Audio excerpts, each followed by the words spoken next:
Welcome in, Hokies fans, to this week's edition of the Tech Sideline Podcast.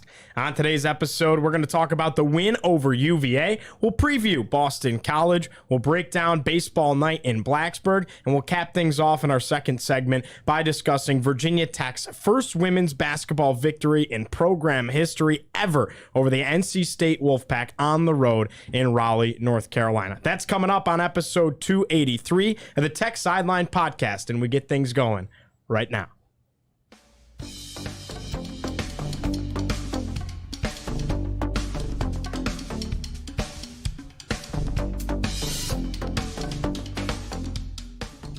We record on Tuesday, February 7th, 2023 from the Tech Sideline studio at the Virginia Tech Corporate Research Center right here in the beautiful Blacksburg, Virginia.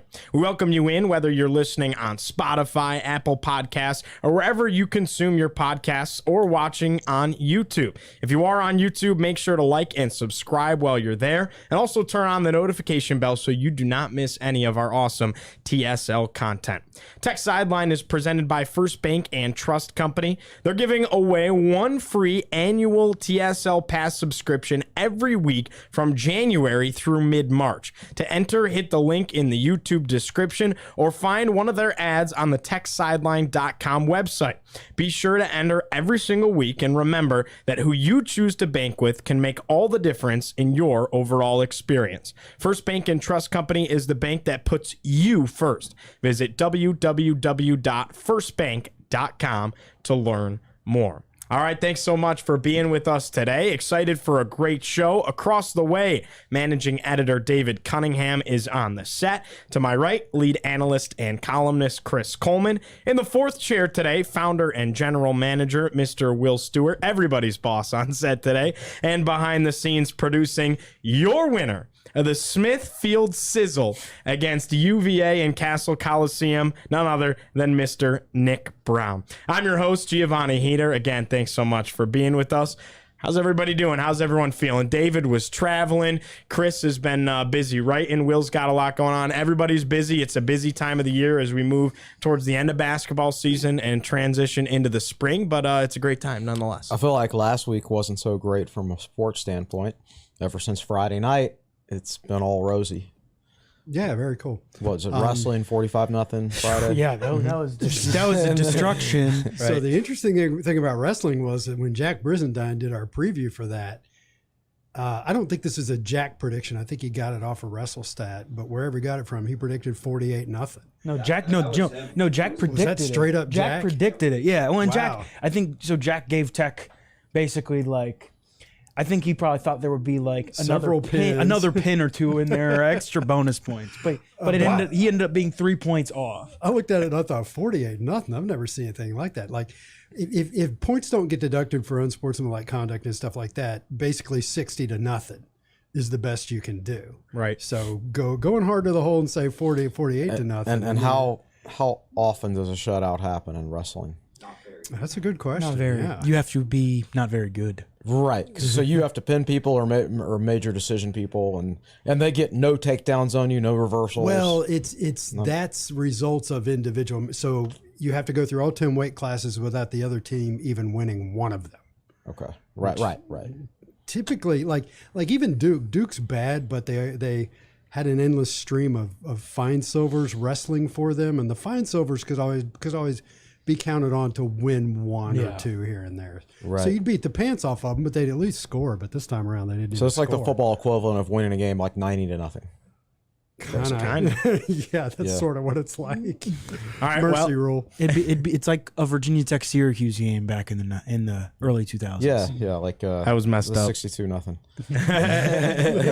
That was College Game Day was at that game. Yeah, that's right. Yep. All right. Well, let's transition, and after David decided to shatter my heart, we'll talk a little bit. You weren't even born yet. That's true. That's true. Let's dive into this Virginia Tech UVA matchup on Saturday. Didn't it just feel like on Saturday when you woke up from the get-go, especially once Tech had a couple of early scores, that they just were going to pull off a big one? I felt like from the beginning it looked good for Tech. I thought Tech would win before the game started. Yeah. I always think Tech's going to win at home. I think any good team is going to win at home. Virginia Tech, they've lost twice at home this year, but that was when they didn't have Couture. If they had had Couture, they'd be unbeaten at home right now. So I was not surprised. I was expecting Virginia Tech to win. I was expecting them to beat Duke, and they did it. And I think there's a decent chance Tech can win out at home from here on out. Yeah, I would agree. I thought Tech came out with the energy, got off to a quick start. Similar theme to last night's women's basketball game. That's 2 games in 3 days. Virginia Tech basketball, the men and the women have played, and the opponent never led. UVA tied it a couple times, 3 times. NC State never tied it last night after it was 0-0. A hot start Hokies got off to on Saturday, and UVA crawled back in it, but it was like every single time, UVA made a run, Tech answered. And the crowd was into it. That was one of the best crowds I think we've had all year. We've had some really good ones. But yeah, you could kind of feel that. And again, this was a game that 10-point margin in Charlottesville was actually a lot closer than that. Yeah, it was. That was Couture's first game back. This one, Couture didn't necessarily have his best start. He made 3 of his last 4 shots. We'll get into it.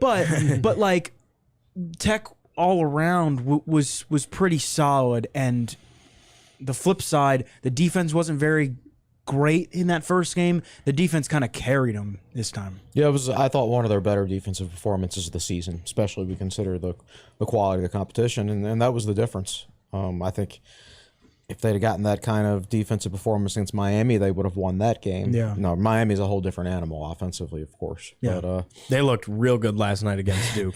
You got a chance to see that. Yeah. And that was in Miami, right? Yes. Last night's. Yeah, Duke is. I don't know, when you reload your freshmen, you reload your team with freshmen every year. I don't want to talk about Duke, but that's what you get. Right. So what else went right? Let's get into the X's and O's a little bit here. What went right for Virginia Tech against UVA on Saturday? I thought Sean Padula played like the best player on the floor.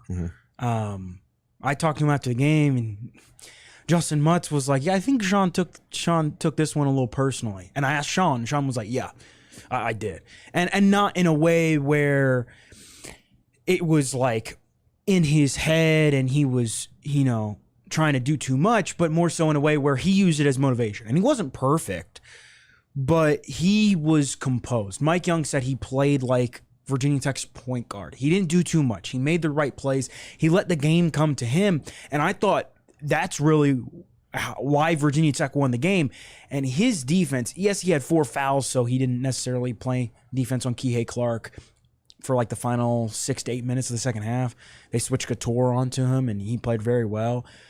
But his defense, particularly in the first half on Kihei Clark, set the tone. And as I wrote before the game on Friday, I said one of the keys to the game is just slow down Kihei Clark. He's the guy that makes Virginia go. And Padula's defense, he didn't let Kihei disrupt him. And I think that was the big difference. Everybody else kind of fed off of Padula's good play. I agree with that. And I think the other key was whenever they tried to trap Mutz, whenever they tried to double Mutz, he always seemed to make the right play with the ball and find an open man. I think Tony Bennett even mentioned that, and maybe one of the UVA players after the game, that every time they tried to double Mutz, he was able to find the open man. So I thought the ball movement for Virginia Tech was very crisp. I mean, when you 74 points against UVA is like scoring 80 to 85 against somebody else, right? Yeah, just simply because of the pace and the level they play at on the defensive end. So I thought that was just about a complete offensive performance. Yeah, I would agree. And I thought to the point about Mutz, I jokingly asked him after the game. I was like, "Do you like it when people trap you?" And he's like, "Oh yeah, because the reason why you trap is to make people panic and get them flustered." And he's like, "I don't really panic that much anymore." He's like, "I kind of know what to expect." And he had multiple passes where they tried to trap him, whether it was on the baseline or a little up more towards the wing, and he's got one cutter coming down the lane, and then if that pass is not open, there's somebody open in the opposite corner ready to shoot. And he had 8 assists. I mean, he made all the right plays, and Tech Tech had probably a little bit more turnovers than I think Mike Young would have liked, but it wasn't egregious, and it wasn't like those turnovers necessarily killed them. And I think Mutts being able to pass out of that, it kind of opened up everything else. I read that this is Virginia's third worst defensive team under Tony Bennett. His worst two were his first 2 seasons at UVA, yet they're still a top 10 team in the country. Virginia Tech, like you just mentioned, Chris, dropped 74 points on UVA, which is the most that they've scored on the Cavaliers since 2017. Before that, it was 2010, and this is by a very slim margin as well. What does this say to you guys about how Virginia Tech has continued to figure things out offensively? I think the more Basili has settled into things, I think that's made them a lot better offensively. So him settling into things and adjusting to the pace and physicality of ACC basketball sort of coincided with the return of Couture. Or maybe it happened a game or two earlier than that. But I think, again, I mean, I said it last week. I think Virginia Tech is a better basketball team right now than they were when they were 11-1. You know, I think they're a much better basketball team right now, to be honest with you. And hopefully they win enough games down the stretch where they can make it into the NCAA tournament, and losing Couture, you know, didn't cost them too much except for seeding. Yeah. Right. And maybe you hope, I mean, we're talking about Virginia Tech, but maybe you hope the NCAA tournament committee takes it into account, right? I mean, if Virginia Tech is almost perfect with Couture, and then had that bad stretch where he wasn't injured, right? You know, but and now they're doing well with him. Yeah. You know, they did that when Tech lost Justin Robinson. Yeah. The Tech got a 4 seed that year, and I think most people thought they were going to be a 5 or 6. Yeah. And remember, Virginia Tech announced that day Robinson's back. He's going to play in the NCAA tournament. They announced it that afternoon, about 5 hours before the final decisions were made. Very good timing there, right? So we'll see. I'm not even really thinking about that too much right now. There's a lot of basketball. There's a lot of basketball left. Yeah, I think Virginia Tech's formula offensively is pretty simple, right? You know what you're going to get from Hunter Couture. You know what Justin Mutts is going to give you. And now, like, at Miami in the first half, he didn't score. I think he finished with 10 points. All of it came in the second half. But when Couture and Mutts are playing like they are, you need a complementary big, which Grant Basili has really come along late. He's been playing like one of the best bigs in the ACC as of late in this last 5-6 game stretch. Even defensively, because his shot blocking is one of the better numbers in the ACC. I think he's more locked in defensively. I think that improvement has been big, because before, I think you could go back to maybe Jesse Edwards in Syracuse in that first meeting up in the Dome that you were at, Gio, where teams were going at Basili and at Mutts. Like, if you remember that game on the road at Clemson, they just attacked Tech's inside. And Basili wasn't doing a great job, and Mutts wasn't doing a great job. And I think both of those guys are playing much better, and Basili coming along helps that. And I also think it's Sean Padul coming along. Him playing within the offense. We talked about this a while ago. He's a really talented kid, but he's only a sophomore. And I think he really took a step in terms of his own maturity in that UVA game, where he settled down and he didn't try to do too much. He let the game come to him. He made the right plays. He took a shot when he needed to, but it wasn't like like Mike Young said after the game, he only took 2 bad shots, right? It wasn't like he was coming down and throwing up a 3 because he felt like he needed to respond. He played within the system. And when Virginia Tech's playing like that, you just kind of need 1 or 2 complementary role players coming off the bench. MJ Collins, John Camden, they've played well. I think it's all meshing. And if that formula continues to work, I think this Virginia Tech team is going to have a lot of success down the stretch. If you get the right players into Mike Young's system, you're going to score a lot of points. I was in a room with Buzz Williams one time when he was the coach at Virginia Tech, before anybody ever knew that Mike Young was going to be Virginia Tech's next coach. And unprompted, Buzz Williams called Mike Young one of the top 5 offensive coaches in college basketball. Really? Yes. Wow. So, and that's coming from a guy who, it's not like Tech struggled to score points when Buzz was here, right? Yeah. So, I mean, I just think Virginia Tech is a very efficient team on the offensive end, and Mike Young really knows how to recruit to his system, and he knows how to adapt certain things of his system depending on who's in the game. So I just think we're brilliantly coached on the offensive side, and whenever we lose, it's more times than not, it's not going to be because of the offense. It's sort of like the opposite of football. Yeah. David, you both mentioned Hunter Couture, and you mentioned the fact that every time UVA seemed to go on a little bit of a run and draw this closer, and you start to worry a little bit, boom, somebody was there with a big shot, and Tech pulled away again. Most of the time, it was Hunter Couture, who went scoreless in the first half, knocks down 3 massive three-pointers in the second half, very timely shots, by the way, ends up with 10 points on the night. And like I said, it just felt like every time UVA was getting back into the game, Hunter Couture was the man with the response. He had his foot on the V for one of those shots. He was inside the V. Inside it wasn't the V. just his foot on the V. Yeah, he was. Yeah, I thought he was frustrated in the first half. Well, Reese Beekman is a excellent defender, and he frustrated Couture. Right. And UVA is well coached. Tony Bennett knows what he's doing on the defense, and so yeah, the other teams have good coaches and players too. So you've got to be patient and wait for your opportunity to come and not force stuff. So when Padula was struggling earlier this year, he was not patient, and he didn't wait for his opportunity to come. He tried to force it. Yeah. And in effect, those are turnover possessions for Virginia Tech when you take bad shots. So Couture just, he let the game come to him, and it finally did. You could tell he was frustrated. There was 1 or 2 possessions like in a row or a span of 3 or 4 where Beekman made a really, really good defensive play. I mean, that's why Beekman's an NBA prospect, right? I mean, he was really, really talented, but Couture did a really good job defending him on the other end. But I thought what carried Tech through that was Padula playing well, right? If Couture is getting a little frustrated, and then Padula gets a little frustrated, then things get out of whack. And I think Couture and Padula, I think everybody kind of settled down. And I thought Couture in the second half, you asked Mike Young, Gio, after the game, and he just kind of laughed because it's like, that's Hunter Couture for you. He's just going to hit some big shots. He's just going to keep shooting it.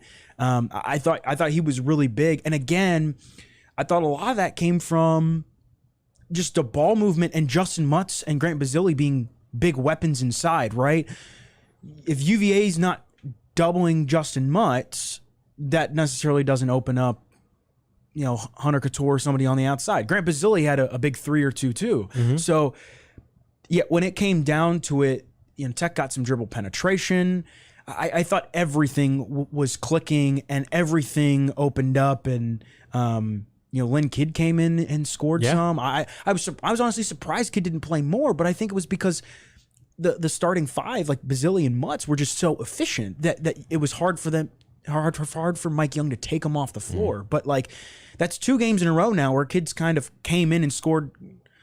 2 games in a row against UVA where kids come in and scored 4-6 quick points. And again, when you can get that kind of immediate production, I think it kind of helps everything flow. I wonder what his points per minute numbers are this year. In fact, I'm planning on writing a basketball article later this week. Who are we talking about? Lynn Kidd. All right, So I'll look it up. No, don't look it up. It's going to be an Inside the Numbers article. You can't give that away for free on a podcast. So I've actually been writing stuff down about Lynn Kidd. So since we're talking about him, last 8 games, first of all, he's shooting 67.1% for the season.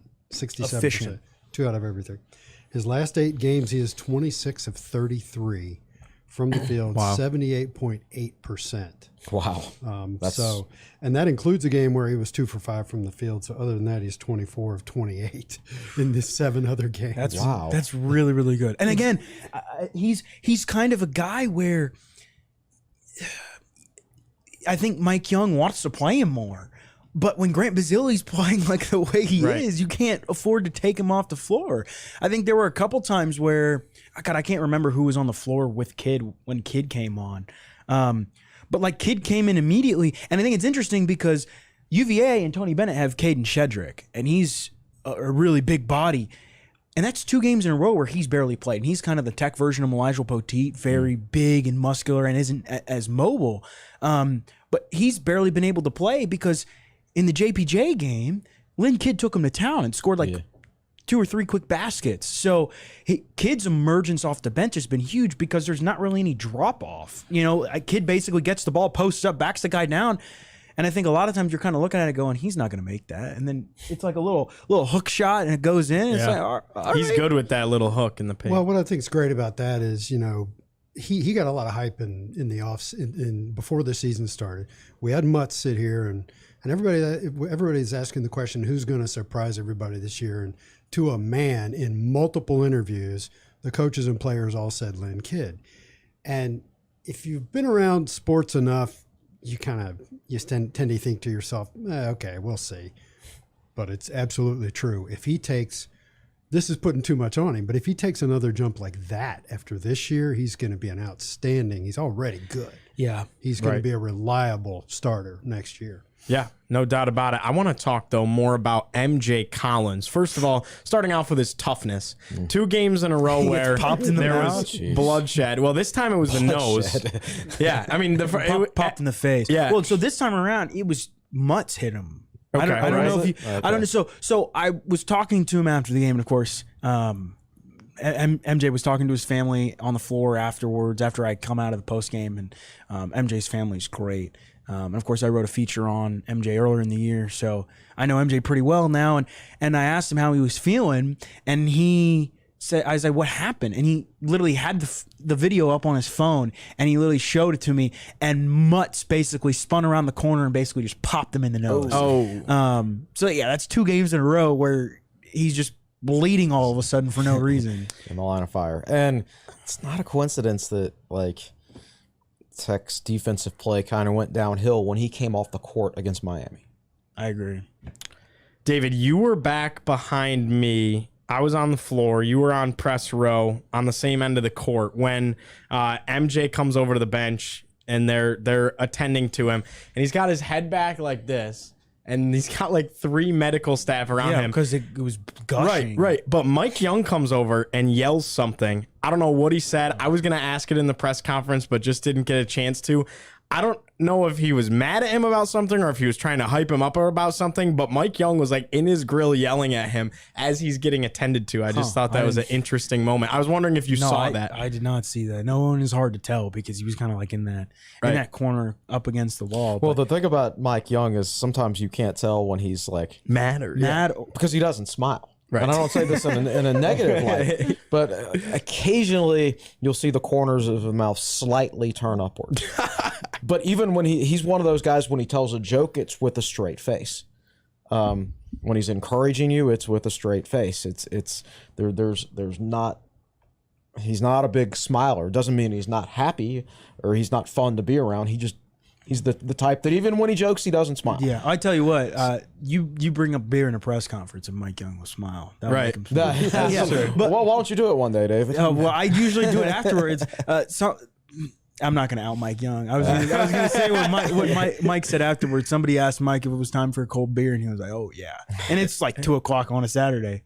But no, I think. But back to your question, Collins' toughness, man. I mean, he has stepped into a role that, if you told us at the beginning of the year, right, Darius Maddox, Rodney Rice, both of those guys were going to be taking up almost all of those minutes. Collins was going to be playing sparingly. And Collins is playing over 30 minutes a night, and he's playing good defense, and his confidence continues to rise. Mm-hmm.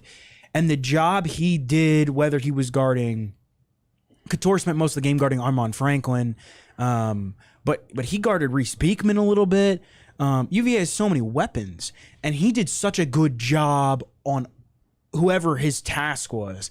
And kind of what Will said earlier about the guys talking about Lynn Kidd, one of the things that has been very consistent about MJ Collins is the coaches and his teammates always praise his basketball knowledge and IQ, about how he always knows the defensive scout for every single player he's guarding. And I think it speaks a lot about somebody when he doesn't expect to score, but he wants to come in and play defense because he knows that's where he benefits the team the best. And that's what he's doing right now. Yeah, I agree with that. I think he's got a really bright future at Tech. He kind of hit the freshman wall there for a while, but then he busted through it. And, his head was always in the game. You've got to guard him now out to the 3-point line. Mm-hmm. That little backdoor cut that he had against UVA was impressive. I think he's a really valuable piece, and he's not coming out of that starting lineup even, whenever Maddox comes back. I would agree. It's his now. I think he's the most athletic player on that roster. Yeah. Yeah, he makes We don't know how good of an athlete Rodney Rice is. True. He hasn't played yet. But MJ flies through the air when he dunks the ball. He does. It's another level stuff. Yeah. No doubt. What did this win against Virginia do for the Hokies' NCAA tournament resume, David? I think it's a marquee win. That's what you needed. Chris and I have talked about it multiple times. Last year's Virginia Tech team did not have a chance at a quadrant 1 opportunity at home.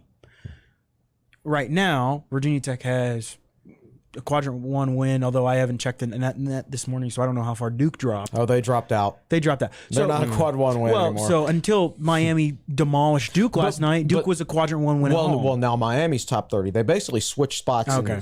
Duke is 29. Oh, they are 29? Okay, they still are, barely. Cool. Okay. So last year Tech did not have a quadrant 1 opportunity at home. Tech didn't play a quadrant 1 game, period, at home. Mm-hmm. Tech beat Duke at home. That's a quadrant 1 win as of now. And Tech beat Virginia at home. That's 2 quadrant 1 wins at home. You have to win those games. You get another one against Miami, too. And Tech did. And if Miami keeps it up, you'll get another one in a week or two against Miami. Miami's number 30. Yeah. So Nick says Miami's 30. They are. So how is Duke 29 and Miami's 30? Oh, it's just efficient. It's efficiency. It's efficiency. Just efficiency analytics. But I do think that it's a big win because at the end of the day, you need to prove that you can get big wins. And guess what? Virginia Tech is still winless on the road. Mm-hmm. Virginia Tech, Mike Young called it gross defense on Tuesday against Miami, and it was, right? I mean, Tech allowed, yes, Miami's a top 10 offense in the country, but Tech was shredded by Miami's offense. But Tech showed that it can compete with a top 10 team in the country, and that's big. And guess what? Now you put yourself in a position where you've got another marquee win on your belt. 2 quadrant 1 opportunities remain at Duke, home against Miami. Go make something happen. And I think if Tech can continue to win the games it's supposed to, this is what I wrote before the Syracuse game, right? If you win your quadrant 3 and quadrant 4 games and then pick up a Q1, Q2 win here or there, win the home games, you're going to put yourself in good position. And again, who knows what the NCAA tournament committee is going to take into account in terms of Hunter Couture's injury.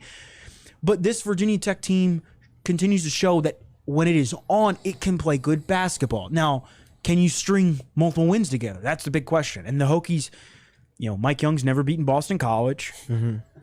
That comes up Wednesday. Enough. That's going to change tomorrow. I'm going to go out on a limb. You better knock on wood. But Boston College comes in on Wednesday, and then you go on the road. And those are 2 road games you should win. At Notre Dame, at Georgia Tech. But Tech is winless on the road. So I think if Tech plays well in this next stretch of 3 games, that bodes well for the rest of the season because it shows that even though these teams aren't very good, you are getting over a hump that you couldn't get over before. And obviously, you need a certain number of wins to make the NCAA tournament. Like, it's not set in stone. You have to win this amount of games, but you're not going to make it with 17 wins. Yeah. Right? Or 18 wins, most likely, unless you just played a hellacious schedule. Maybe you could get in at 18, but that's not Tech. So you need to win those games just to get your win total up at this point. But I was never down. Even when Tech was 1-7 in the ACC, I didn't feel like the NCAA tournament was out of reach. I feel like that's a strange thing to say. I just felt like that's how big Couture was. Yeah. His loss was, and now he's back. And Virginia Tech is the team I thought they were, that I thought they would be, and I feel good about the rest of the season. Yeah, we'll see where it takes us. It's interesting how an injury like that can change a team's trajectory for the positive, right?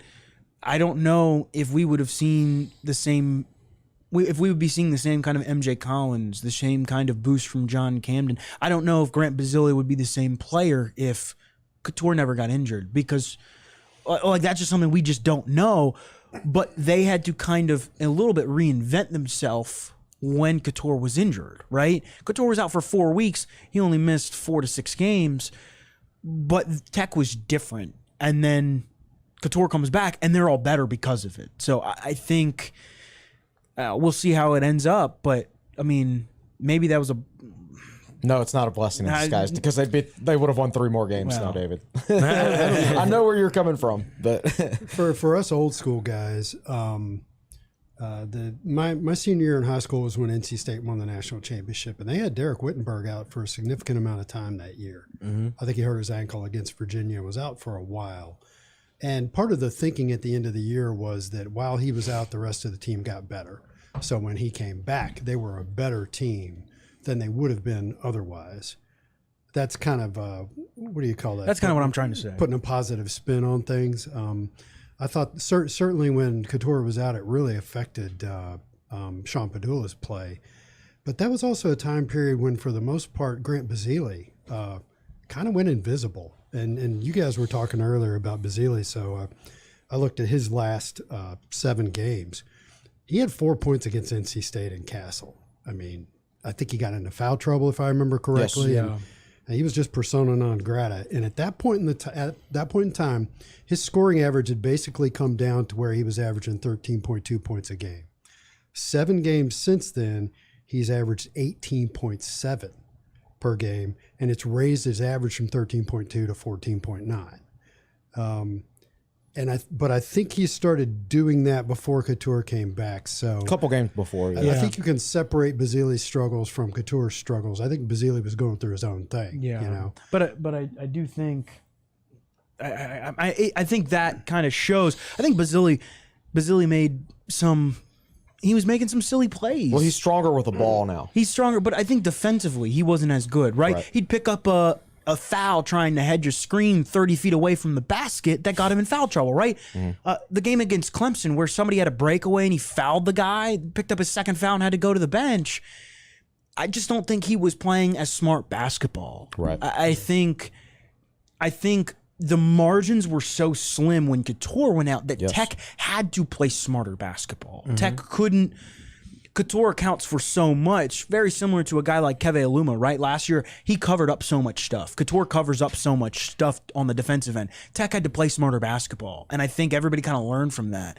And I think, yes, Basile was going through his own struggles, but then you get Couture back, and then you get a good Basile back, and then Padula starts to come alive, and the gears start turning again. So Hunter Couture is 2023 version of Derek Wittenberg.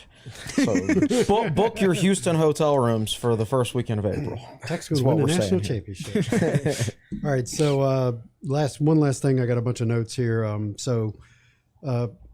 Excuse me. Tech has now won 3 in a row at home against UVA, and 3 of the last 5 overall. So Tech's 3-2 in the last 5. So I kind of looked at stretches in time. When Seth Greenberg arrived in 2003, from 2003 through 2009, Tech went 7-7 against UVA. Now, overall, Tech is 59-97. UVA has controlled the series and is up by a significant margin. But from the time when Seth Greenberg got here, Tech was still in the Big East. They had 1 year in the Big East, then they entered the ACC. Seth went 7-7 against UVA. And that was a time period when UVA, I think, had Pete Gillen and Dave Lato coaching them. Yeah. They weren't that great, you know, but still, that was there were a couple stretch. Deron Washington buzzer beaters and big blocks in there, if I remember correctly. Yeah, wasn't that their first loss in JPJ? So 2010 to 2014, that was a dark time. Tech went 1-9 against UVA. Let me back up a little bit in time. Chris, you may remember this. Ricky Stokes in his last game against UVA beat UVA by almost 20 points. I was like, it was a 17-point game. 73 to 55 I was a sophomore, and it could have been worse, but like I remember Tech got a run out in that game, and Brian Chase tried to throw it off the backboard to Bryant Matthews for an alley-oop on the breakaway, and he couldn't pull it in. It was a bad bounce. Yeah. And so I'm sitting there like, we almost pulled that play off, which easily would have been #1 play on SportsCenter, and everybody would have been amazed. Yeah. the same time, that's why we were so bad under Ricky Stokes. Just put the ball in the basket, right? Don't try to make Sports Center. Play good disciplined basketball. But yes, so they crushed them that year. They also crushed UConn. Yes, that's right. They also crushed Villanova. I mean, and then would lose to St. John's and whoever else. Whoever else was awful. Yeah. So anyway, let's get back on track here. 03 to 09, 7-7 against UVA. 2010 to 2014, 1-9. From 2015 to the present, now Tony Bennett arrived in 2009. Yeah. So 2010 to 2014, again 1-9. 2015 to the present, Tech is 6-9 against UVA, and that's against a Tony Bennett coach team that is in its rhythm and is that good won as a they're national gonna be. championship in that span. There's not going to be that many teams with a better winning percentage than that. That would be an interesting research project. See if any What other teams? if any ACC team in that span has a better winning percentage than that. Maybe Than 6 out of 15. So what is that? About 40%. 40%. Right. Yeah. Maybe maybe Duke. I doubt it. Yeah, I don't know. Interesting stuff. All right, well, let's flip the script and talk about Boston College now. Coming up on Wednesday night, 7 p.m. tip-off in Castle Coliseum. That'll be televised on the ACC network. Boston College, 11-13 on the year, 5-8 in conference play. Good for 11th in the ACC, which is actually one spot ahead of Virginia Tech, who sits at 12th. They're coming off a loss to Syracuse, but they've won 3 of their last 5. So has Virginia Tech, including wins over Notre Dame, Louisville, and get this, a win over Clemson. The other loss besides Syracuse was to UVA in Charlottesville. Tech's seen the Eagles once already this season. What gave Virginia Tech trouble in Chestnut Hill? Well, so I've got a question for you. What do these 4 games have in common? The loss at Coastal Carolina, the home win over Minnesota, the loss at Boston College, and the loss at Clemson. Charleston. Yeah. You said Coastal. You're talking about Charleston College? College of Charleston. Okay, Yeah, okay. sorry. Yeah. The loss at College of Charleston, the win against Minnesota, the loss against Boston College on the road, and the loss against Clemson on the road. What do those 4 games have in common? Tech shot the ball poorly from 3. Well, not necessarily. That's not what I'm thinking of. Turnovers. Tech had that. Those are the only 4 games where Tech has had more turnovers and assists this year. Those 4 games. Now, 3 of them came on the road, and those 3 were losses. Minnesota's just a really bad basketball team. Yeah. But that's what gave Virginia Tech trouble last time.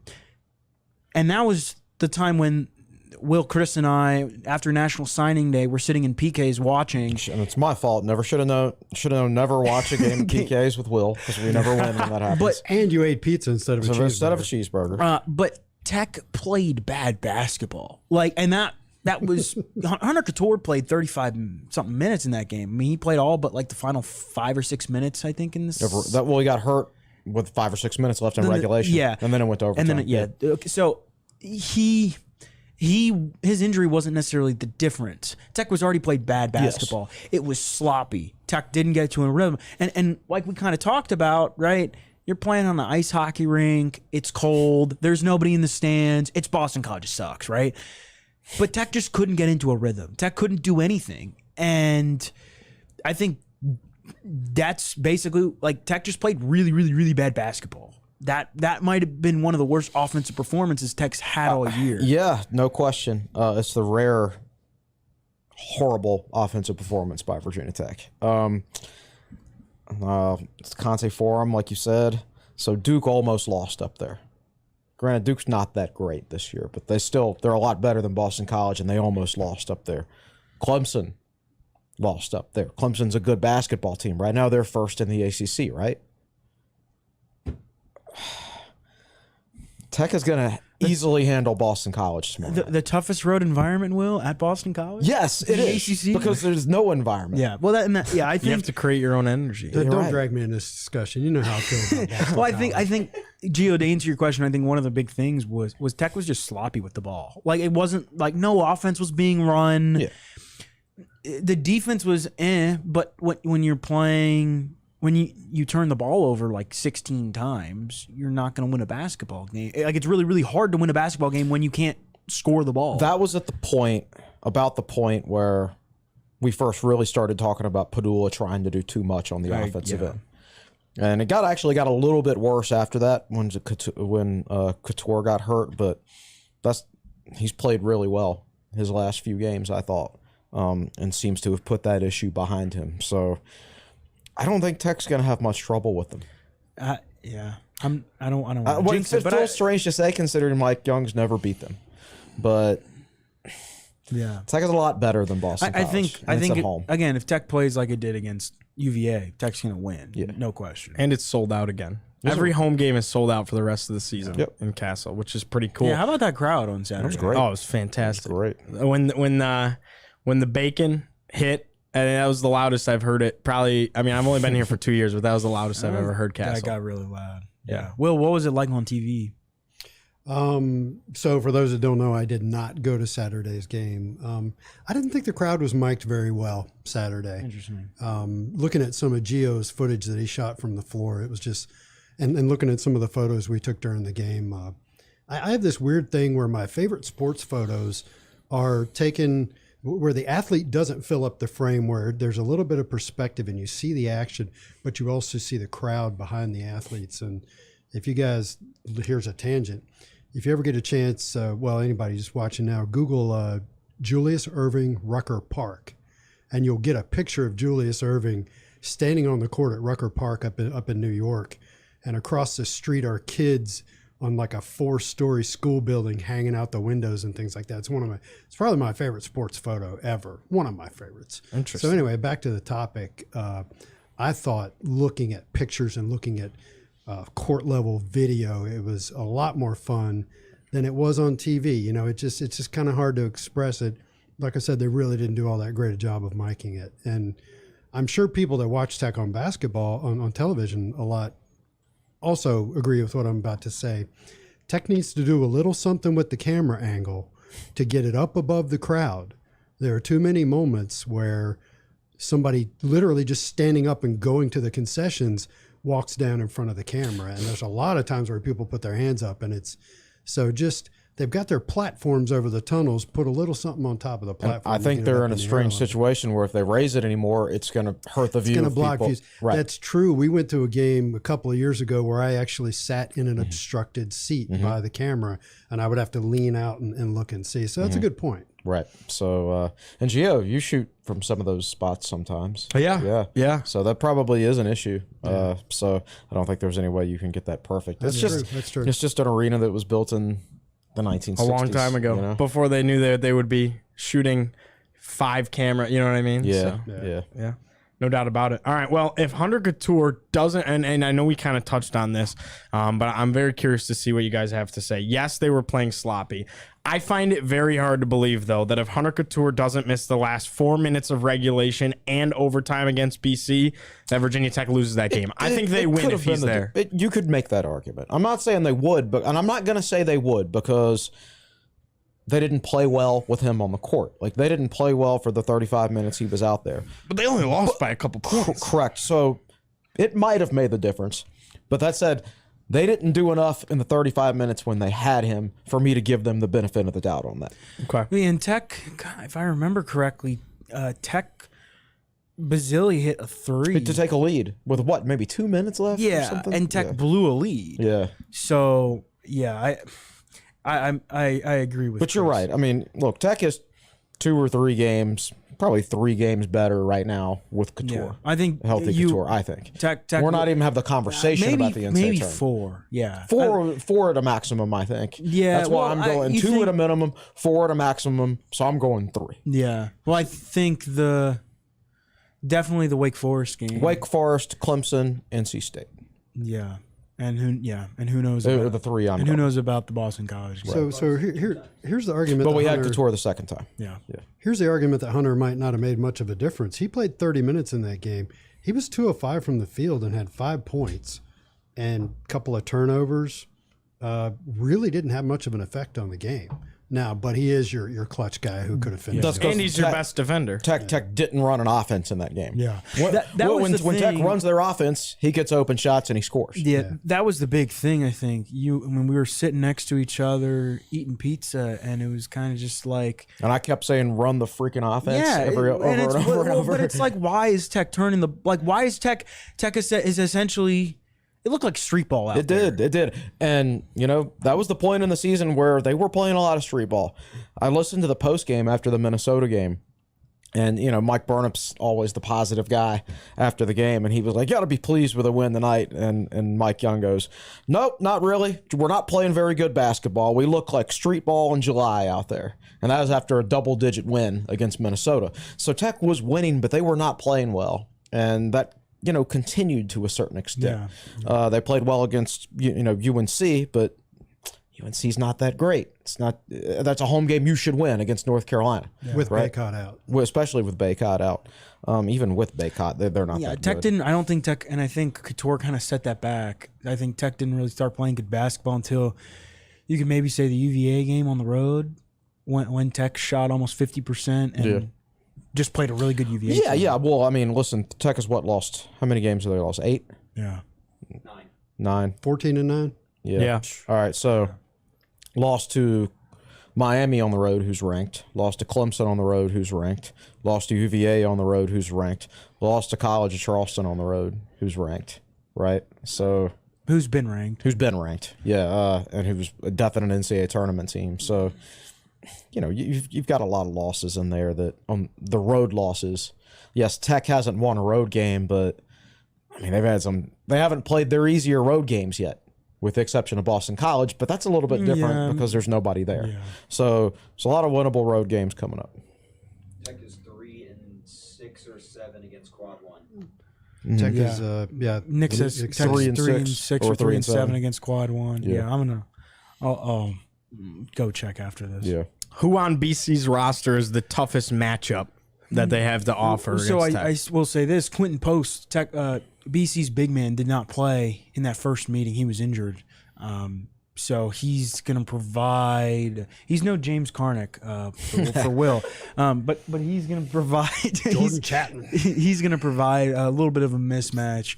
I think the Langfords. They're both really, really talented, really, really shifty.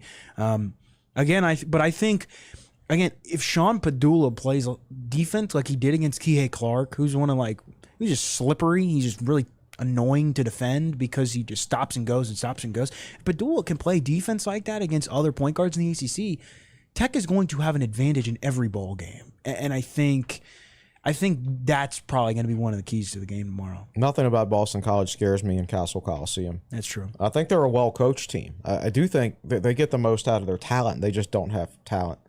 So they don't scare me in Castle. They scare me to death in Boston, but they don't scare me at all in Castle. That's more because you're playing on a hockey rink. Right. Hokies are 3-5 in Quad 1. And another net note I wanted to get out there while I was looking at this. Going into last night's game between Duke and Miami, that was last night, right? Yes, sir. Yep. Going into last night's game, Duke was 25th in the net, and Miami was 39th, 25th and 39th. Today, Duke is 29th, and Miami is 30th. They were separated by 14 spots, and in one night, it shrank down to one. What can happen in a blowout loss? A 22-point win. That's the reason they took out margin of victory as an element of the net rankings. Efficiency. Well, the efficiency was already there. So by counting, by giving extra points per se to double-digit wins, to blowout wins, you were in effect counting margin of victory twice. Because it's already counted really in efficiency rating. Like if you blow people out, you're going to have higher efficiency ratings, right? So that's one of the reasons they took that out, so it's not counted twice. But Miami's a really good basketball team. And again, at home, Miami's really good. When Miami comes to and that's the thing, Miami and Virginia Tech play really good basketball games every single time. Every time they play recently, it's been really good. Yeah, that one is that one's probably the most exciting one left, I guess, besides on the road at Duke. Circle that one. Yeah, no doubt about it. All right, I want to go around the circle here. Let's get a prediction. Everyone knock on wood, though. Prediction, though, for Wednesday night. Score prediction? Mm-hmm. Virginia Tech by Virginia Tech by 8. 16. Wow. Will? I thought as a joke of just getting up and leaving without making a prediction. I'm not going there. I predict Chris will eat a cheeseburger. All right. The streak's broken. The streak's broken. Oh, that's okay. That Remember was when broken we lost against to Miami? Yeah. Yeah. And I texted that morning and I said, I texted our group. We have a group chat, and I texted. I was like, "Mr. Coleman, just checking in." It was like 3 hours before tip off. Just checking in that your cheeseburger order is still intact. And Yep, I had one maybe at I jinxed PK's. So that broke the streak. So I didn't have one before the Virginia game, and they won. So now the I streak can get is back to watching my waistline. Fortunately, Seriously, I'm not going to predict anything. All right, I'll say Tech by 1 million. There we go. Makes up for my no prediction. All right. Well, last but certainly not least, before we take our break and we talk women's basketball, I know that Chris and Will were both at baseball night in Blacksburg. What was that all about, and how much fun did you guys have there? I had a great time. It's funny that my affiliate, I grew up a huge Braves fan, massive Braves fan. Went to my first game in 1989, and that was it. So I never thought my affiliation with Virginia Tech would lead me to the opportunities to meeting people like Andrew Jones. I've met Andrew Jones a couple of times through Brad Klontz, and now Chipper Jones also through Brad. And it was Brad who set up the baseball night, because Brad, who pitched for Virginia Tech and then pitched for the Braves and won a World Series with the Braves, he's very tight with Chipper. So it was great. It was great to for that event to happen. My only complaint is that whenever I bid on an item, Evan Hughes didn't ignore everybody else's bid. It's like, come on, Evan. You're supposed to. He said he's supposed to do me a solid here. I saw Evan afterwards, and Evan So did said I. he kept calling you the man in the back. The man in the corner or something like that. Yeah, I don't. But no, I'm pulling his leg. But it was a great event. The best part of the event though was, having we bought one of those tables where 2 current Tech players sit with you. So there were 5 of us plus 2 Tech players, and we got Carson DiMartini, and he was outstanding. Nick Holisa. Was that how you pronounce Nick Holisa? Holisa, yeah. Who plays first base. He was outstanding. That was the best part of the event. Like, with so many people there, you don't get one-on-one time with Chipper Jones. Like, when I met Andrew Jones, I actually sat in a baseball dugout. Well, I met him twice. Tailgated with him one time. Second time, I actually sat in a baseball dugout with Andrew Jones. It's not like that when you meet Chipper Jones at an official event, right? You don't get much time with him. So the actual highlight was having those 2 guys sit at our table, and I thought they were both fantastic. And we're actually going to have DiMartini on the podcast here pretty soon. Yeah, so the format of the evening, it was in the Student Athlete Performance Center, which is the big athlete cafeteria. And that's the largest it's ever been, and it was full in there. There were 40-some tables. So this is about a 4-hour event. First hour was just hanging out, drinks, and going up and getting a picture with Chipper Jones. And then the second to third hour was actually sitting and eating dinner. And then Evan Hughes got up in front of everybody with Chipper Jones and did kind of a Q&A thing. Chipper didn't want to get up there and stand behind a lectern and talk, so they did a Q&A with Evan, and Evan asked some really good questions. And then they did an auction, so that's what Chris was referencing. They actually auctioned off one of the Virginia Tech sledgehammers. Really? Yeah, they did. Yeah. Really? That's actually pretty I forget how much that went for, but I think it was the most expensive. What thing. did you bid on? A Chipper signed A baseball signed bat? bat? Yeah. I think I went up to like $1,000, and I was like, "Cut it off, Evan!" And no, they just kept going. God, come on, man. So there were 8 people at our table, including two baseball players, as Chris said. And it was good because we actually needed to schedule this podcast with Carson, so it was nice to have him right there and talk about it. And, there were so many former Tech players there, too. Joe Manaply was there. Chad Pinder, Joe Manaply. Joe Manaply was an all-star this past year. Mike Williams. And Tech's recent players who just got drafted. Yeah. Packy Naughton were was all up there. there. It was everybody. It was nice to meet Joe Manaply because he's from Pennsylvania County like me. And I think his brother's a Tech Sideline subscriber. Nice. So he knows who we are and everything like that. He knew who I was when I talked to him.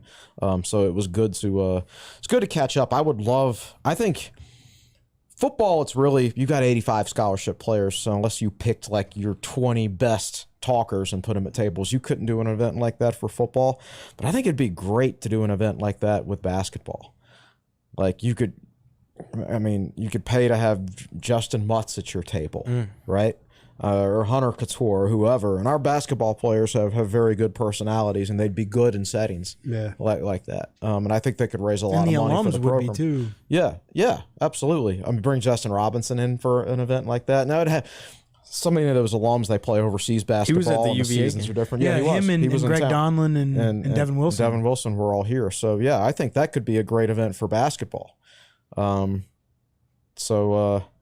Take notes. Mike Young, Virginia Tech basketball program. I think that's, you got a revenue stream that you could tap in on right there, or maybe even one of the NIL groups if you really wanted to get that might be a, because I don't think the basketball program. I don't want to insult the baseball program. This is a fundraiser for the baseball program. The top table was a $25,000 table, right? And I don't think that wound up even selling.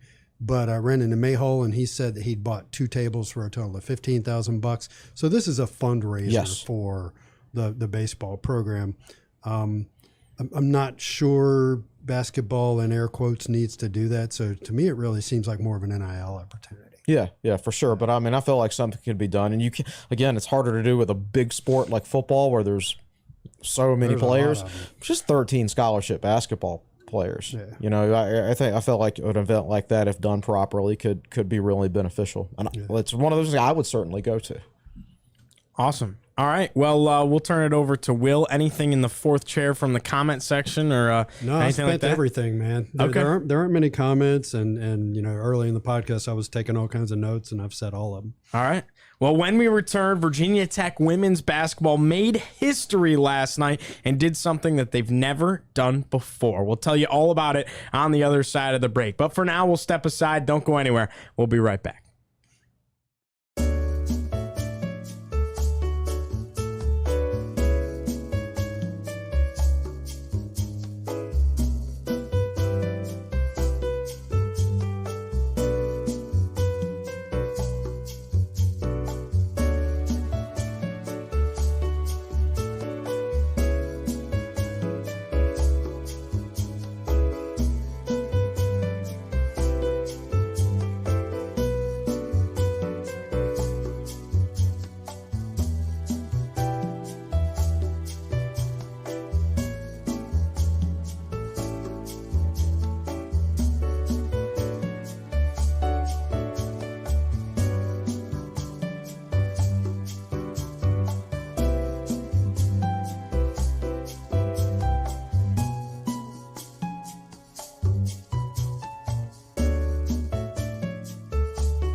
Welcome back to episode 283 of the Tech Sideline Podcast, presented by First Bank and Trust Company. The Tech Sideline Podcast is also presented by the Hokie Way. The Hokie Way supports the active engagement of student athletes in leveraging their name, image, and likeness to amplify the mission of charitable organizations as a way to give back to the community, encourage a new generation of Virginia Tech athletes.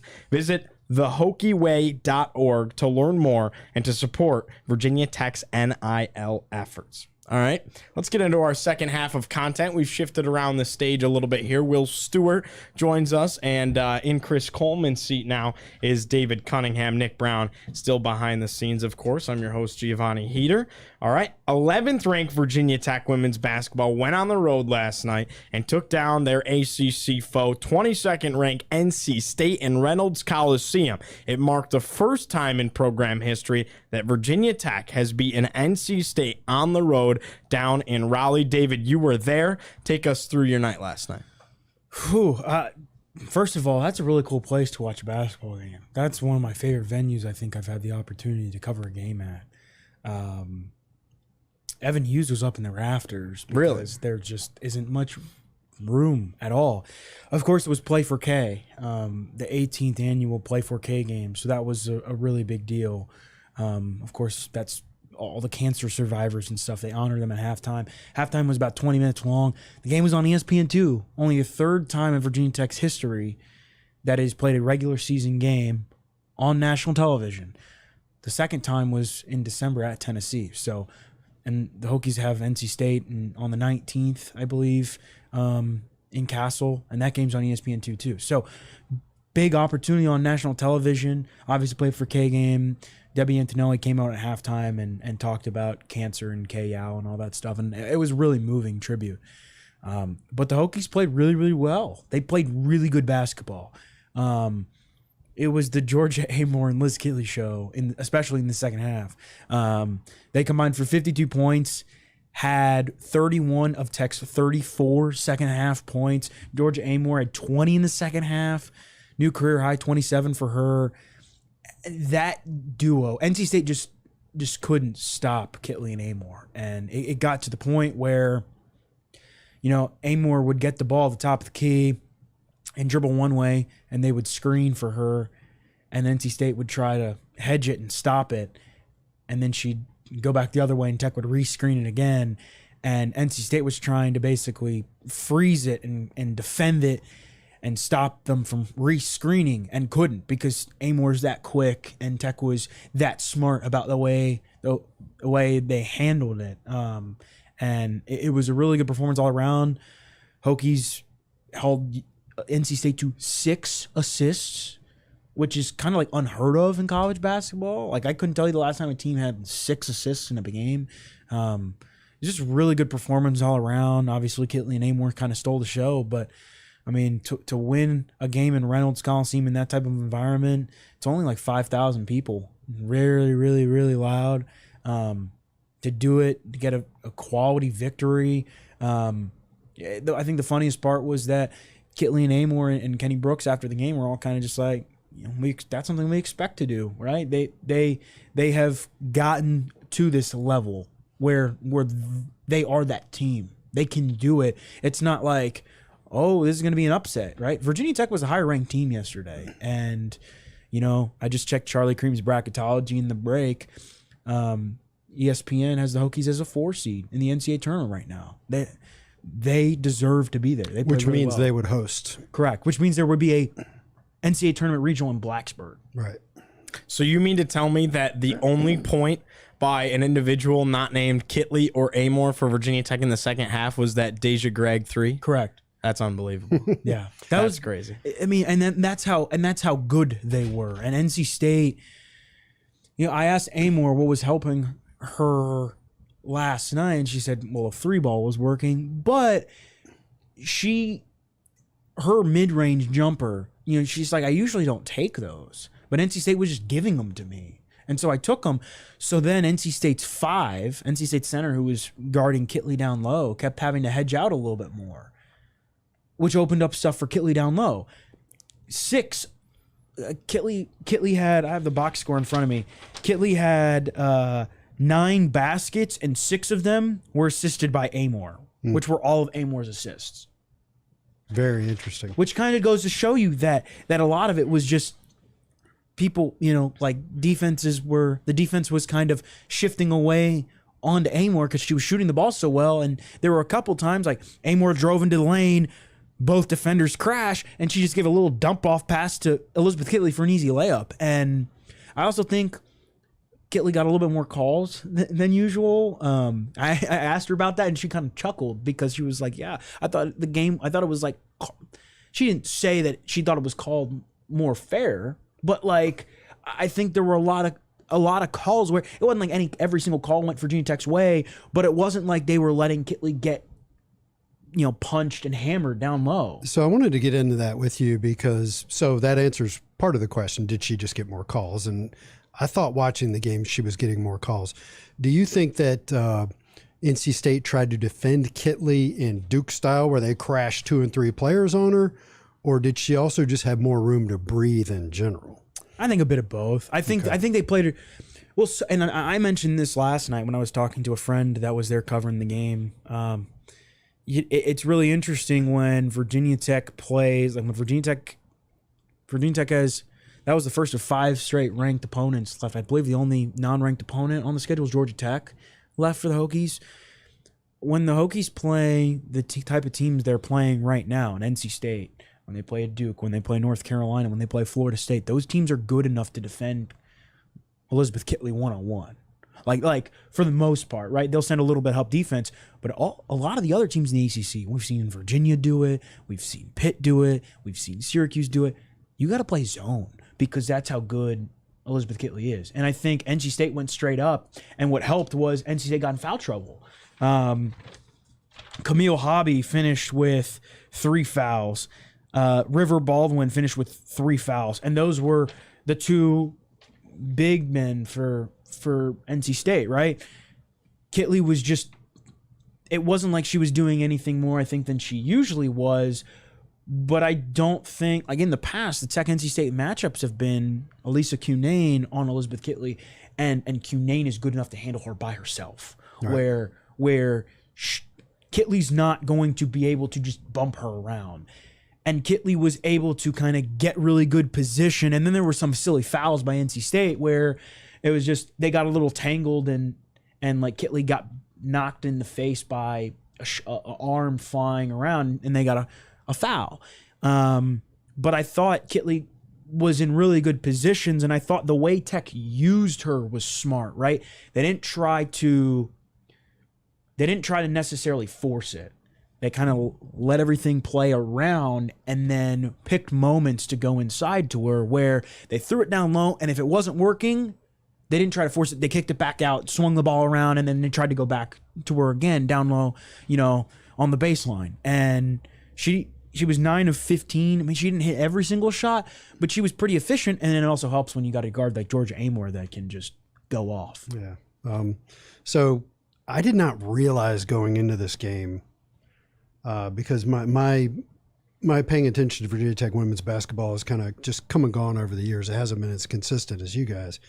I did not know that NC State dominated the series like this. Going into last night, NC State was 26-2 against Virginia Tech. It's not just that Tech was 0-12 in Raleigh. Oh, Tech had only ever beaten them once. Twice. Twice. They're 3-26 now. And both of those were in the last 10 years. Yeah, the interesting thing about that is that Tech is 2-4 in the last 6. So other than that, they're 1-20. Yeah. And I just was not aware that NC State had dominated like that. When you think, Kay Yao was there obviously for a really long time. This is an NC State program that's been to the NCAA tournament like 30 plus times, right? Virginia Tech, I think, has been there 13.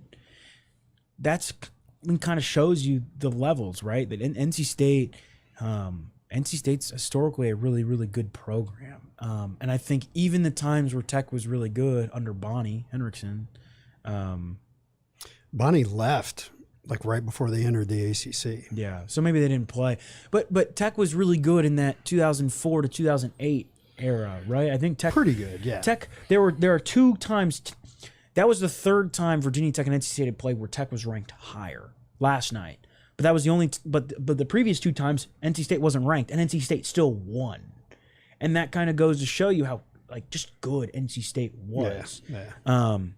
But I wrote a story on it that we published yesterday morning because I wanted to highlight this.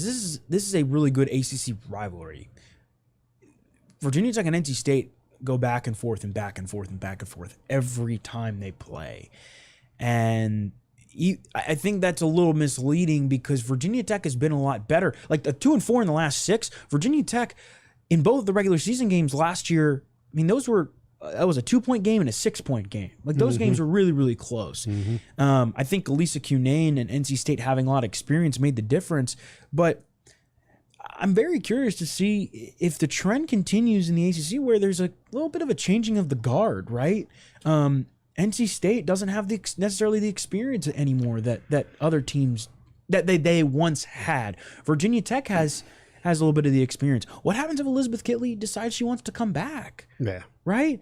I think there are really, really good teams in the ACC, but NC State's starting to slip a little bit because it doesn't have that veteran presence anymore. And last night Virginia Tech just kind of exposed NC State, and it's a statement kind of win in terms of you win in Raleigh for the first time. But like I said before, Kenny Brooks and Elizabeth Kitley and Georgia Amore kind of looked around like, these are games we expect to win. We expect to be here. We're the higher ranked team. This is not like an upset or anything. Well, NC State's 6-6 in the ACC, and had a little bit of deja vu when I went to see NC State and Virginia Tech in wrestling.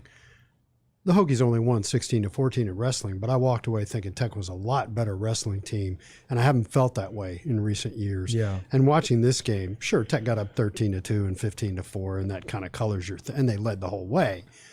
But I just came away from it looking at NC State going, not that great. Yeah. No, I agree. I didn't think it was anything super impressive. Yeah. But I tell you what, hot start, right? Right. Kenny Brooks mentioned it, and the players mentioned it after last Thursday. They beat Syracuse, but started really, really slow. And they talked about how Elizabeth Kitley and Kayla King talked about how they kind of like feeling teams out, right? Especially teams that they aren't used to playing. Syracuse had one player that they had seen before. That's kind of the era of the transfer portal. Yeah. And they like to feel teams out in the first quarter and kind of get used to what they're throwing at them. And Kenny Brooks said, we need to be the aggressor. Virginia Tech led 13-2 after 4 minutes yesterday. Yeah, it wasn't like that was all most of the way through the first quarter. It was like that. Yeah. What is it about this team, though? You mentioned the Syracuse game was pretty close until the fourth quarter. NC State made a couple of pushes. They got it all the way down to within 2 at one point in the third quarter, and then it was the fourth quarter that allowed Virginia Tech to really pull away. What is it about this team down the stretch late in the game? They're really good. I think having Georgia Amore helps. She's just... I'd be curious to know what Debbie Antonelli and Beth Moen said about her on the broadcast. Because just like I'm sitting on the baseline next to Carter Hill and just watching the way she played, like she was just, it was like she just couldn't, she was just feeling it. She was making shot after shot after shot. NC State couldn't guard her. And I think she's one of the most impressive players in the conference. One, because she was so underrated coming out of, she's coming from Australia, right? That's kind of maybe what you would expect. But she wasn't highly rated, and makes me think back to the feature I wrote on her in the preseason about how Kenny Brooks went all the way to Belarus to get her, right? Kenny Brooks said, she's going to be my point guard, and he got her, and she's fantastic. But I also think Tech played really good defense. The Hokies just didn't really let NC State get into a rhythm at all. NC State only had 2 players scoring double figures. Didn't shoot the ball well. Kayla King got into foul trouble, and the Hokies went zone. And NC State still couldn't do anything. Tech out-rebounded NC State by 18. Yeah, it was a large margin. It was just Tech controlled pretty much every facet of the game. And I think it's a well-balanced team that has different players that can step up, right? Past couple games, Taylor Soule was that player a little bit. Yesterday was Georgia Amore and Elizabeth Kitley, right? They're have been some games where Kitley has not been on, and they've needed other players to step up. And I think that's kind of the mark of a really good team, when it doesn't matter who's on, who's off. Somebody's going to step up and have a good game for you. Well, when you give them room to breathe and you let them play, they're a very good team. It's when they pack down and start beating the heck out of Virginia Tech that things bog down. Correct. And press. And so that was one of my impressions watching the game last night on television, is just there was just room to work. And I think that makes Tech exponentially better. So it'll be interesting to see how it goes from here on out. Yeah. The teams that are the teams that press. I mean, again, the 2-3 zone's been a pain in Tech's butt most of the year, just because teams have been hacking at Kitley all season long, because she's that good, because that's the only way you can really defend her. But teams that press, like Tech barely escaped Pittsburgh, right? Tech's margin of victory last night, I believe, was better than the Pittsburgh win. And Pittsburgh is the last place team in the ACC because of the style the teams played against them. So so how, like, Tech hosts Florida State on Sunday. Florida State's ranked. Then Tech's got Carolina and Duke and NC State again. How teams play Tech, and leading into the postseason, if Tech ends up hosting a regional in Blacksburg, how do teams play Tech? Mm-hmm. Because it really frustrates Tech to the core if you press them, if you trap them, if you play zone, and make it really, really frustrating. Because NC State, like the really good teams, NC State just played them straight up and Tech beat them. Like Tech won almost every one-on-one matchup and just was better. I think that kind of. I think that's fair. Yeah. I think that kind of just goes into it. Beth Mowens, to answer your question, she said, and I quote, because I chuckled when I heard it, and I love Beth Mowens, that she went to the same high school that I did.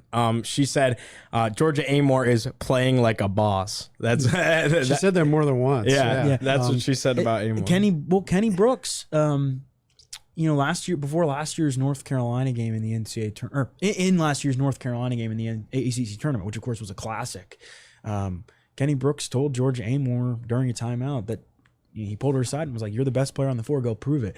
Kenny said he texted her on Sunday night and said, "You're going to be the best player on the floor. Go prove it." But does he text that to everybody on the team the night before? No, that's a question. Next time we have Kenny on the podcast, that's something you need to ask. Say, Kenny, tell the truth. Do you do this? So then whoever leads in scoring can say, Kenny texted me last night and said I was the best player on the floor. Yeah, that's true. Something you need. Just teasing, coach. Just teasing. You know what you need to do is you need to ask Evan Hughes. Kenny Brooks show is tonight. You need to ask Evan Hughes to put in a question for you. Will this move Tech back into the top 10? I think it depends on what other teams are doing. I mean, you saw Tech basically was really good for a couple weeks and barely moved because the other teams in the right. That's the hard part, right? To host an NCAA regional, you have to be one of the top 16 teams in the country. Right now, Virginia Tech is. I think Tech's playing like a top 10 team. Tech beats Florida State on Sunday. Tech's going to get into the top 10. I don't think that's a question. But now here's the big thing. You played on national television. You played on ESPN2. So many people got to see you. But you've got to keep up the momentum, and you've got to keep proving that you can win big-time games. Because if Virginia Tech comes out and plays the same way against Florida State and beats Florida State by 8 to 10, more than that, people are going to start looking at Virginia Tech going, they're for real. Right. And I think a lot of people, not that they think of Virginia Tech as an afterthought, because I think people in the ACC know that Virginia Tech's really good, right? A team like Syracuse sees Virginia Tech on the schedule and goes, man, we got to go to Virginia Tech. That's a pain. But I don't think Virginia Tech, I think last night was a statement that Virginia Tech can compete with the teams in the upper echelon of the league.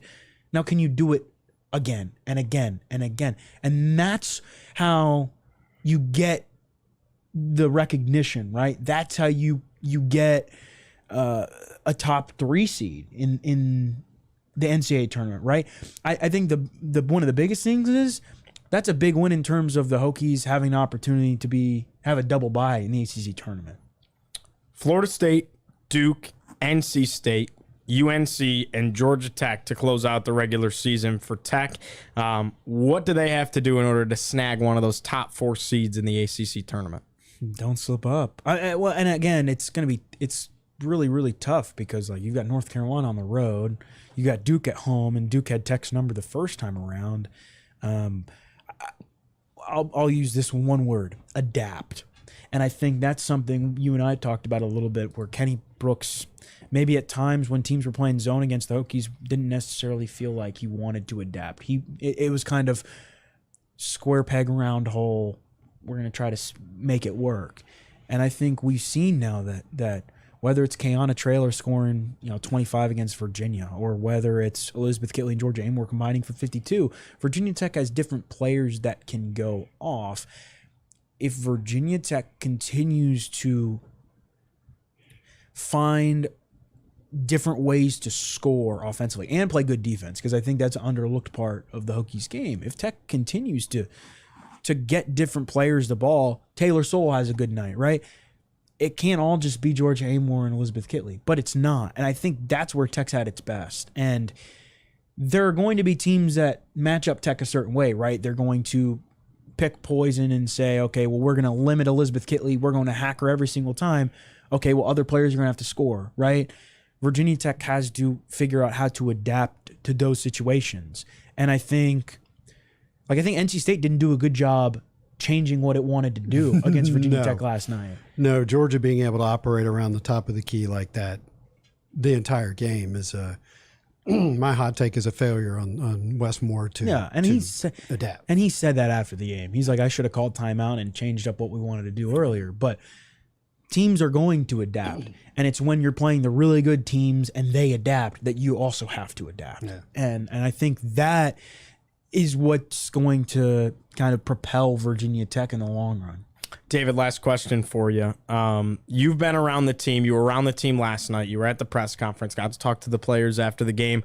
What's the vibe and the energy of this team right now? How would you describe their focus heading down the home stretch of the regular season?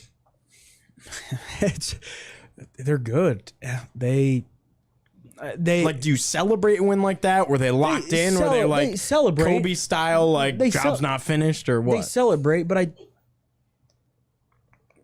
think they celebrate, but like again, if NC State comes to Blacksburg in a couple weeks and Virginia Tech beats them, it's not like a storm the court victory, right? It's right. We've been here before. That is, and I think that's kind of the statement of, to see how far Kenny Brooks has brought this program, right? I wrote in my story yesterday that when since Virginia Tech beat NC State in 2021, the Hokies have won over 70% of their games. That kind of just goes to show you that every single time Virginia Tech plays NC State, it's kind of like a benchmark, kind of a test to see where the Hokies have come since the last time they played.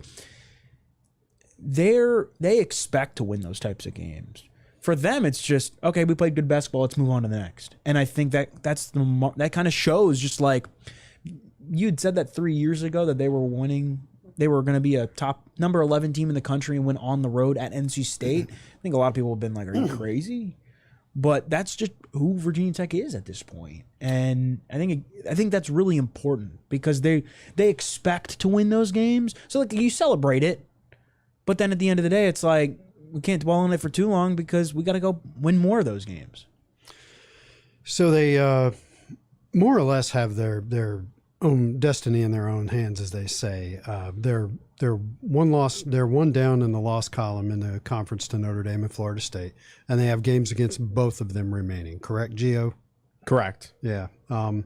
They're two down in the loss column to Duke, and they only have one game left against Duke, so they'll need a little bit of help there. Yeah. And I'm just looking at their chances to win. Now, if you look behind them, they've beaten Louisville, right, David? Yeah. Did they beat Miami? Correct.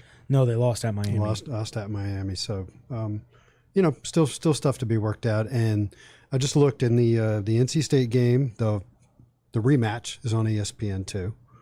Yeah. So that'll be the third time this year on national television. Yeah. And before this year, Virginia Tech had only played once on national TV in the regular season, which again I think is kind of just a mark of how far this program's come. Yeah. Like when you get invited to play in the Jimmy V Classic at Tennessee, I think that's kind of self-explanatory. Anything else on women's basketball or any of the topics we've covered today out of you guys? No, I'm done, man. We got to wrap this up. All right. David, you good? All right. Well, that'll do it for episode 283 of the Tech Sideline Podcast, presented by First Bank and Trust Company and the Hokie Way. Thanks so much for watching and listening. Don't forget to like and subscribe on YouTube, and we'll see you next time right here on the Tech Sideline Podcast.